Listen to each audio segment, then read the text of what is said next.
High, hello. Welcome to Books and Brain Nursing Classes. আপনাদের সবাইকে ধন্যবাদ এইভাবে সাপোর্ট করে যাওয়ার জন্য।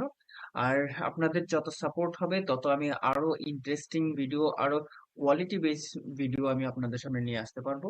তো চলুন স্টার্ট করি আজকের পর্ব। এনিমা এনিমার জন্য এনিমা হচ্ছে এনিমা হচ্ছে বিভিন্ন ধরনের এনিমা থাকে। ক্যান এনিমা থাকে, পারকিউটিভ এনিমা থাকে। মেনলি আমরা পারকিউটিভ এনিমা বা ক্যান এনিমা যাই বলো না কেন, সেটা অ্যাডাল্ট, চিলড্রেন অ্যান্ড ইনফ্যান্ট সবার ক্ষেত্রে আমরা ইউজ করি।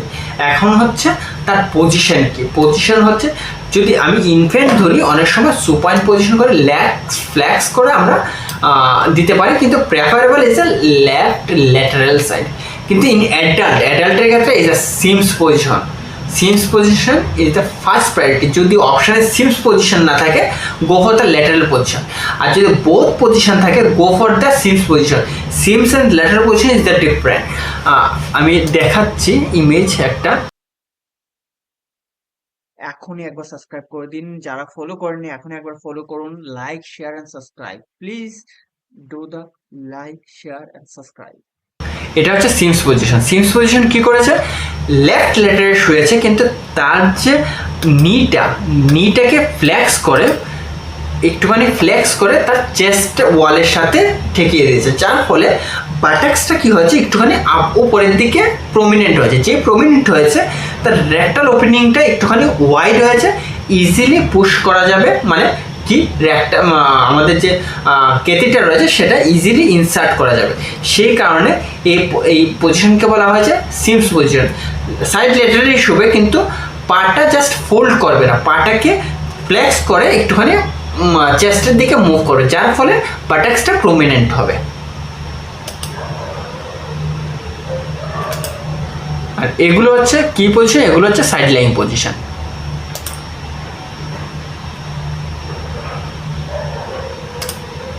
তো আমাদের ফার্স্ট প্রায়োরিটিতে কি থাকবে? ফার্স্ট প্রায়োরিটিতে থাকবে সেটা হচ্ছে সিমস পজিশন, অ্যান্ড সেকেন্ড হবে ল্যাটারাল পজিশন। ফাইন। দেন আমাদের রেক্টাল টিউবের সাইজ তিনটে ইম্পর্টেন্ট, প্রত্যেকটা ছটা এখানে 7টা পয়েন্ট আছে, টোটাল 7টা পয়েন্টই ভীষণ ইম্পর্টেন্ট। তো রেক্টাল আমাদের কি রয়েছে? রেক্টাল সাইজের লেন্থ এক হচ্ছে কতটা আমরা কি করব, ইনসার্ট করব, রেক্টামের ভেতরে কতটা ইনসার্ট করব। যদি অ্যাডাল্ট হয় তাহলে আমরা 3 to 4 ইঞ্চ ইউজ করব। অলওয়েজ মনে রাখবে, যে কোনো একটা শিখলেই হবে। অলওয়েজ মনে রাখবে 1 ইঞ্চ ইকুয়াল টু 2.5 সেন্টিমিটার হয়। ঠিক আছে? তার মানে 3 to 4 সেন্টিমিটার মানে হচ্ছে 7.5 থেকে 10 সেন্টিমিটার। আর হচ্ছে চিলড্রেনদের ক্ষেত্রে কত হয়? 4 to 3 centimetre, 3 inch and 5 to 7.5 centimetre. And ইনফ্যান্টদের ক্ষেত্রে 1 থেকে 1.5 ইঞ্চ বা 2.5 থেকে 3.8 সেন্টিমিটার হয় রেক্টাল টিউব ইনসার্ট করতে হয়। দেন রেক্টাল টিউবের size, commonly preferable size is the 22, কিন্তু আমরা কি করি, 20 থেকে আমরা 20 ইউজ করি। 20 থেকে 22 ইউজ করি। অ্যান্ড ফর চিলড্রেনদের ক্ষেত্রে আমরা কি ইউজ করি? চিলড্রেনদের ক্ষেত্রে হচ্ছে আমরা 14 থেকে 18 ফেঞ্চের ইউজ করি। অ্যান্ড তার সাথে হচ্ছে যে ইনফ্যান্ট রয়েছে, ইনফ্যান্টদের ক্ষেত্রে 12 ইউজ করি। ইজ 12 বা লেস দেন 12 বলা হয়, 12-এর নিচে, সেটা 10 হতে পারে, 8ও হতে পারে। 8ও আমরা ইউজ করি ইনফ্যান্টদের ক্ষেত্রে। Fine. Then hang the solution, আমাদের যে ক্যান সলিউশন আসে, ক্যান সলিউশন বা পাউচ সলিউশন যেটাই হোক, সেটা আমরা কোথায় হ্যাং করি? সেটা হচ্ছে আমরা আইভি স্ট্যান্ডের মধ্যে হ্যাং করে রাখি। ঠিক আছে? এখন হচ্ছে যে তার ডিস্টেন্স কোথা থেকে, র্যাকটাম পয়েন্ট থেকে কতটা উপরে আমরা কি করি, সেটা প্লেস করি। তো অ্যাজ পার দ্য রুলস, এটা 30 সেন্টিমিটার মানে 12 ইঞ্চ, মানে এইটুকু উপরে আমরা হ্যাং করা উচিত।